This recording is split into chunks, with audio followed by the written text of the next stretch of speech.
Hello students, आज हम start कर रहे हैं writing skills and parts of speech, जो हमारी राइटिंग स्किल्स को इम्प्रूव करने के लिए यूज किया जाता है। ठीक है, तो हम आगे डायरेक्टली चलते हैं। और आपको पता है सेंटेंसेस क्या होते हैं? सेंटेंसेस वो होते हैं जो कि कॉम्बिनेशन ऑफ वर्ड्स के से बनते हैं यूजिंग कैपिटल लेटर्स। अब कैपिटल लेटर्स कहाँ पे यूज करना चाहिए सेंटेंसेस में? तो जो उसका कैपिटलाइजेशन रूल है उसको बोलते हैं मिन्स, MINT और S, मिन्स बोलते हैं, मिन्स MINTS। अब हम हर एक लेटर का मीनिंग समझेंगे। M मीन्स मंथ, तो जो आपका मंथ होता है उसका फर्स्ट लेटर हमेशा क्या आएगा? बड़ा आएगा। ठीक है, जैसे I will go to the college in June, जून में J बड़ा है। I the letter means I letter जो है वो हमेशा क्या होता है? बड़ा आता है। कब आता है? लेकिन जब वो सेंटेंस की स्टार्टिंग में यूज किया जाता है। Capitalise the letter I when it is used to the begin of a word, जैसे हमने यहाँ पे यूज किया है I बड़ा है। ठीक है, एंड नेम्स, किसी भी के भी नेम्स का जो पहला लेटर होता है वो क्या होता है? बड़ा होता है। तो नेम्स में क्या क्या आते हैं? पीपल, लोगों का नाम, प्लेसेस, डेज, उनका फर्स्ट लेटर क्या होता है? बड़ा आता है। यानी दिस, ये सेंटेंस का पहला वर्ड है तो यानी ये T बड़ा आएगा। ट्यूसडे का T बड़ा आएगा। विद्या नाम है तो उसका V बड़ा आएगा। विल बी इन राजस्थान, अब राजस्थान जगह का नाम है तो उसका R बड़ा आएगा। ठीक है, T होता है टाइटल। टाइटल क्या होता है? जैसे माई पेट, तो माई पेट में आप फर्स्ट लेटर जो है वो हम उसका क्या करेंगे? लेटर बड़ा लिखेंगे। तो capitalise the first letter in the title used before peoples name. Like titles में अगर हम पीपल का नाम यूज करते हैं तो उसका जो फर्स्ट लेटर होता है वो बड़ा आता है, जैसे डॉक्टर शाह। ठीक है, तो ये डॉक्टर, जो डॉक्टर होता है, डॉक्टर हो गया, मिस्टर हो गया, तो ये टाइटल्स होते हैं। ठीक है, इनके आगे क्या होता है? हमारा फर्स्ट लेटर बड़ा आता है। टाइटल जैसे डॉक्टर हो गया, मिस्टर हो गया, मिसेस हो गया, मिस हो गया। ठीक है, एस होता है starting letter of the sentence. Sentence का जो पहला लेटर होता है वो भी बड़ा आता है। ये तो सबको पता है कि सेंटेंस का जो पहला लेटर होगा वो हमेशा बड़ा होगा, जो कि मीन्स की फुल फॉर्म है। अब आते हैं पंचुएशन। पंचुएशन क्या होती है? पहला पंचुएशन होता है जैसे फुल स्टॉप, हम जो डॉट लगाते हैं, comma, question mark, exclamatory mark, apostrophe. ठीक है, ये इसके अंदर हमने ये वाले पढ़े हैं। तो पहले हम फुल स्टॉप देखते हैं। Shows the end of the sentence. Full stop कब लगाते हैं? जब ऐसे एंड ऑफ द सेंटेंस होता है। Shows the end of the sentences. Also use to show short form of the long words, जैसे डॉक्टर। डॉक्टर को हम शॉर्ट में कैसे लिखते हैं? DR, तो DR के आगे क्या लगा देते हैं? डॉट लगा देते हैं। ठीक है, अब जैसे मिस्टर होता है MISTER, तो मिस्टर को MR लिखते हैं, तो MR के बाद भी क्या आ जाता है? डॉट आ जाता है, फुल स्टॉप। ठीक है, this is the sentence, this is another sentence, Sanjay is a doctor, his patient call him a doctor Sanjay. तो Sanjay is a doctor, doctor के बाद full stop, his patient call name his doctor Sanjay, तो doctor के बाद भी dot आता है। ठीक है, कोमा, कोमा कब लगता है? जब हम किसी सेंटेंस के बीच में पॉज लगाना हो या हमें कोई दो चीजों को इकट्ठे जोड़ना हो, तो हम क्या यूज करते हैं? कोमा यूज करते हैं। या हमें कोई लिस्ट बनानी हो, लिस्ट लिखनी हो, जैसे फ्रूट्स नेम लिखने हैं तो हम लिखेंगे apple, comma orange, comma kiwi, whatever जितने भी फ्रूट्स होते हैं कोमा डाल के लिखते हैं। ठीक है, तो I bought apples, oranges and grapes, तो ये एग्जांपल ही मैंने आपको बताया। भी कोमा कब लगाते हैं? जब आप लिस्ट ऑफ आइटम्स लिखते हैं। कई बार क्या होता है, दो सेंटेंसेस को जोड़ना भी होता है, कहीं पर रोकना है आपको, वहां पे क्या लगाते हैं?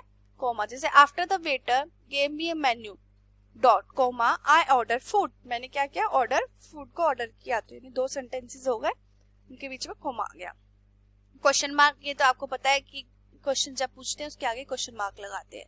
Exclamatory mark, we use an explanation mark at the end of a word और a sentence to indicate a strong feeling. कोई फीलिंग स्ट्रॉन्ग, कोई जो फीलिंग है हम उसको एक्सप्रेस करना चाहते हैं, जैसे सरप्राइज, शॉक, एंगर, उनके आगे क्या लगाते हैं? Exclamatory mark. जैसे व्हाट अ प्लेजेंट सरप्राइज, तो हम exclamatory mark. You are late, question mark. Hooray, hooray के आगे क्या लगाएंगे? Exclamatory mark. ठीक है, तो हमारी फीलिंग्स को शो करते हैं। Apostrophe, we use an apostrophe followed by an S। Apostrophe लगाते हैं, ऊपर ऊपर ऐसे कोमा लगाते हैं, ये जो आपको दिख रहा है यहाँ पर, उसके बाद S आता है। To show something belongs to someone, कि यानी कि कोई चीज किसी के लिए बिलोंग करती है। जैसे दैट इज दिव्याज पेन, यानी ये दिव्या का पेन है। तो जहाँ पे का के साउंड आते हैं, दिव्या का, तो यानी अपोस्ट्रोफे एस आ जाएगा वहां पर, ठीक है। अब नेक्स्ट है we also use an apostrophe to indicate the short and form of some words in informal speech. कई बार क्या होता है कि लेटर्स एग्जाम्पल के थ्रू समझते हैं, हम शॉर्ट कर देते हैं, उस केस में भी हम अपोस्ट्रोफे का यूज करते हैं। जैसे कोई वर्ड्स होते हैं उनको शॉर्ट करना हो, अब ये जैसे लेट अस है, लेट अस गो, ठीक है, तो हम इसको बोलते हैं लेट अस गो। तो इसको इंस्टेड ऑफ लेट अस गो बोलने की जगह हम क्या करते हैं, लेट अस गो, इस तरीके से लिखते हैं। ही इजंट हेयर, इजंट यानी अपोस्ट्रोफे और टी, इज नॉट की जगह हमने क्या लिख दिया, इजंट, ठीक है। तो instead of he is not here की जगह हम लिख देते हैं ही इजंट हेयर, ठीक है। ये अपोस्ट्रोफे का यूज है। बेसिक पार्ट्स ऑफ स्पीच, इसमें आप कहते हैं वर्ब, नाउन क्या होती है, name, animal, place, thing, pronouns जो नाउन की प्लेसेस पे यूज करते हैं, एडजेक्टिव जो कि किसी चीज की विशेषता बताते हैं, जैसे स्वीट हो गया, स्पाइसी, सॉर, सॉल्टी, वर्ब क्रिया जैसे फॉल, टीच, एडवर्ब ईट स्लोली, साइन लाउडली, ठीक है, ये होते हैं हमारे एडवर्ब। अब आपके यहाँ पे डेफिनेशंस है। Noun are the words that refer to a person, place, things और नो और आइडिया, ठीक है। जैसे नेमिंग वर्ड्स हो गए, नाम हो गया किसी का, कोई थिंग किसी चीज का नाम हो गया, किसी जगह का नाम हो गया, वो सारे नाउन आते हैं। प्रोनाउंस क्या होता है, pronouns is a word used in place of a noun, किसी की जगह पे यूज किया जाता है प्रोनाउन, उनको बोलते हैं। Adjective, adjective are the word that describe other words, means कोई और वर्ड्स को डिस्क्राइब करने के लिए। जैसे कि Reema wrote a long letter, तो इसमें लॉन्ग क्या है, एडजेक्टिव है, ठीक है। मैं बोला कि the colour of the pen is blue, तो colour of the pen is blue, तो नहीं ब्लू क्या हो गया हमारा, adjective, okay. Verb, verb are the word that show action, verb action show करता है यानी कोई काम शो करता है। तो रीमा रोट अ लेटर, अब रीमा ने क्या किया, लेटर लिखा, तो लिखना क्या हो गया, एक हमारा वर्ब हो गया, और लिखने को इंग्लिश में क्या बोलते हैं, रोट, ठीक है। रीमा रोट अ लेटर यानी रोट हमारा क्या हो गया, वर्ब हो गया, यानी क्रिया हो गई, जिसको आप बोलते हैं रन, ईट, थिंक, सिट, ये सारे वर्ब के एग्जांपल है।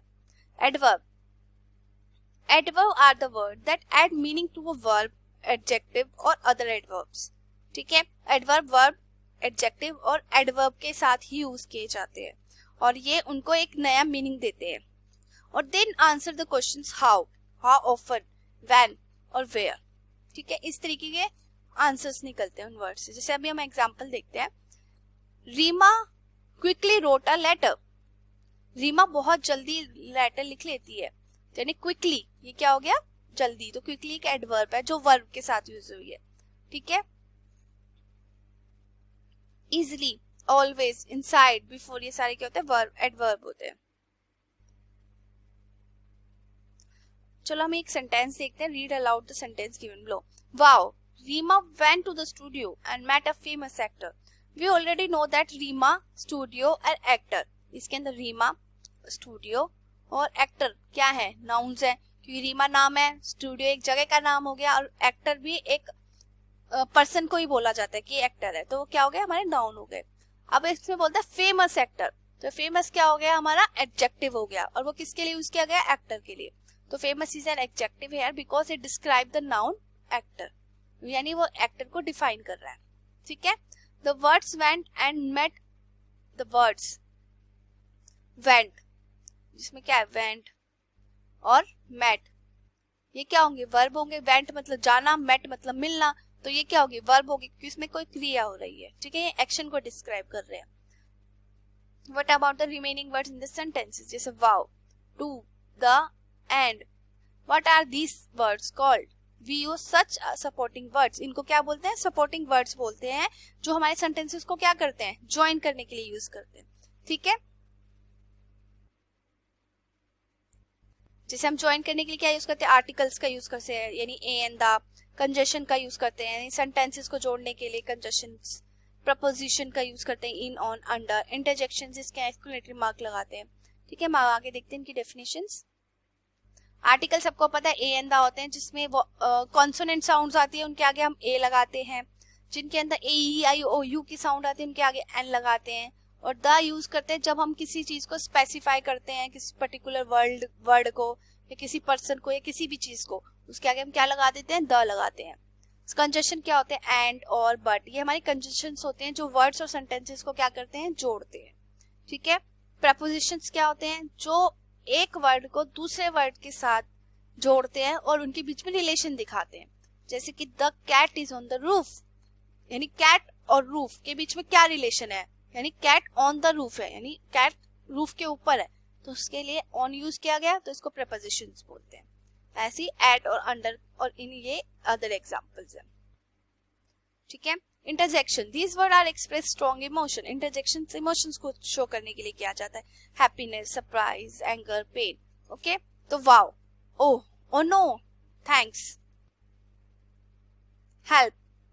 ठीक है, ये क्या होते हैं हमारे interjections, wow, oh, oh no, thanks, help, ये आपके इंटरजेक्शंस होते हैं, जिसके आगे एक्सक्लेमेटरी मार्क लगता है, एक्सक्लेमेटरी मार्क, ये जो वाला मैंने आपको भी पहले बताया था, तो ये इंटरजेक्शंस होते हैं। ठीक है, ये कुछ आपके क्वेश्चंस हैं। सेंटेंस क्या होते हैं, कौन सा लेटर सेंटेंस में, अपर केस में, तो आप ये लोग क्वेश्चंस कभी करेंगे आगे बाद में। Writing skills and sentences. Writing skills क्या होती है, पार्ट्स ऑफ अ स्पीच। ठीक है, अब एक सेंटेंस के अंदर क्या क्या चीजें होती हैं, एक होता है सब्जेक्ट, एक होता है वर्ब और एक होता है ऑब्जेक्ट। सब्जेक्ट क्या होता है, जो काम को स्टार्ट करता है, वर्ब जो एक्शन हो रहा होता है, जो काम हो रहा होता है उसको वर्ब बोलते हैं, ऑब्जेक्ट, और वो काम किसके ऊपर हो रहा है, वो होता है हमारा object. Subject is the person और a thing that does an action, जो एक्शन करता है। Verb describe the action, verb क्या होता है, एक्शन को डिस्क्राइब करता है।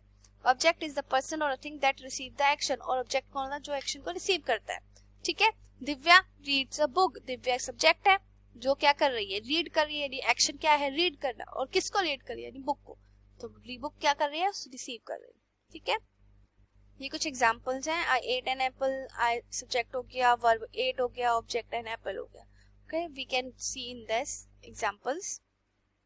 नाउ टाइप्स ऑफ ऑब्जेक्ट, दो तरीके के ऑब्जेक्ट होते हैं, एक डायरेक्ट ऑब्जेक्ट होता है, एक इनडायरेक्ट ऑब्जेक्ट होता है। ठीक है, direct object are the one directly acted on by the action word. ठीक है, जो डायरेक्टली एक्टेड होता है, जैसे व्हाट डज दिव्या रीड, इसमें दिव्या ने क्या रीड किया, बताओ। The answer is book which is the direct object, यानी अगर दिव्या रीड अ बुक, तो इसके अंदर डायरेक्ट ऑब्जेक्ट क्या होगा, बुक। ठीक है, अब इनडायरेक्ट ऑब्जेक्ट क्या होते हैं, जिसमें आपको टू हुम और फॉर हुम की साउंड आती है। आपको इस तरीके के क्वेश्चंस पूछे जाएंगे उसमें, जैसे Abdul gave a gift to his mother, Abdul ने क्या किया, गिफ्ट खरीदा, sorry Abdul gave a gift, Abdul ने क्या दिया, गेव, गिफ्ट दिया, यानी गेव मतलब देना, तो यानी क्या दिया, गिफ्ट। गिफ्ट भी क्या है, एक ऑब्जेक्ट है जो कि डायरेक्ट ऑब्जेक्ट है। अब ये गिफ्ट उसने किसको दिया, अपनी मदर को दिया, और ये क्या हो गया हमारा इनडायरेक्ट ऑब्जेक्ट। ठीक है, here gift is a direct object, his mother is a indirect object। ठीक है, हम एक एग्जांपल और देखते हैं, he offered me an orange, he offered me, he ने मुझे ऑफर किया, मी क्या हो गया, मुझे। ठीक है, ऑफर्ड किया एन ऑरेंज, तो ही ने इसको क्या दिया, ऑरेंज दिया। ठीक है, और उसने किसको दिया, मी को, तो मी क्या हो गया, इनडायरेक्ट ऑब्जेक्ट, और क्या दिया था, ऑरेंज दिया था, तो ऑरेंज क्या हो गया, डायरेक्ट ऑब्जेक्ट। एक और देखते हैं, teacher gave us homework, teacher ने क्या दिया, होमवर्क दिया, तो यानी टीचर होमवर्क से डायरेक्टली रिलेटेड है।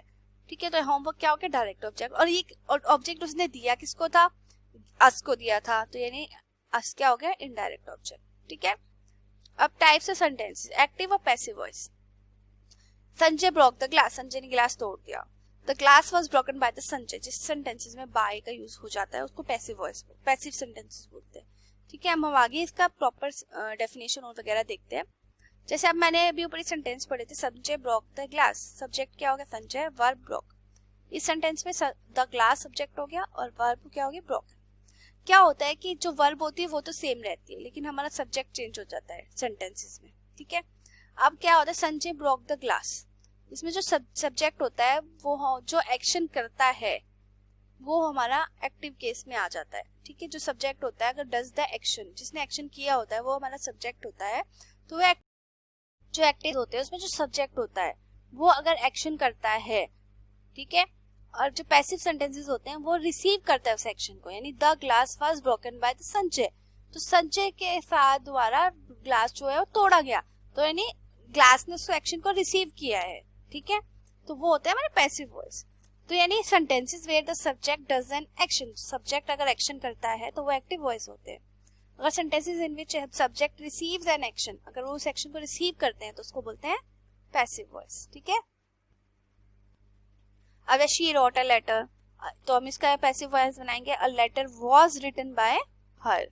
ठीक है, he open the door was open by him, Mohan played the flute was played by Mohan. Okay, अब आते हैं type of sentences. Types of sentences कौन से होते हैं? क्वेश्चन, स्टेटमेंट, रिएक्शन और ऑर्डर। क्वेश्चन जिसके आगे क्वेश्चन मार्क लगा होता है, स्टेटमेंट जिसके आगे फुल स्टॉप का यूज किया जाता है, रिएक्शन जिसके आगे एक्सक्लेमेटरी ऑप्शन का यूज किया जाता है, ऑर्डर जिसमें आपको ऑर्डर दिया जाता है, जैसे पिक अप द पीसेस, आप ये पीसेस उठाइए, आपको ऑर्डर दिया जाता है। ठीक है, most of the common sentences it provide information और स्टेट और fact, it always and up with full stop. जो सेंटेंसेस फुल स्टॉप के साथ एंड होते हैं वो हमारे क्या होते हैं? स्टेटमेंट होती है या फिर डिक्लेरेटिव सेंटेंसेस होते हैं। क्वेश्चन और इंटरोगेटिव सेंटेंसेस होते हैं the sentences which is and up with a question mark. Emotion, reaction और exclamatory sentences which always end with the exclamatory mark. Order imperative sentences which end with dot or exclamatory mark but they is an command, request, order, वो सारे क्या होते हैं? हमारे imperative sentences। ठीक है, 4 तरीके की है, डिक्लेरेटिव, इंटरोगेटिव, एक्सक्लेमेटरी और imperative। इन 4 को याद रखना है, कई बार क्वेश्चन पूछ लेते हैं कि कौन सा सेंटेंस किस टाइप का है।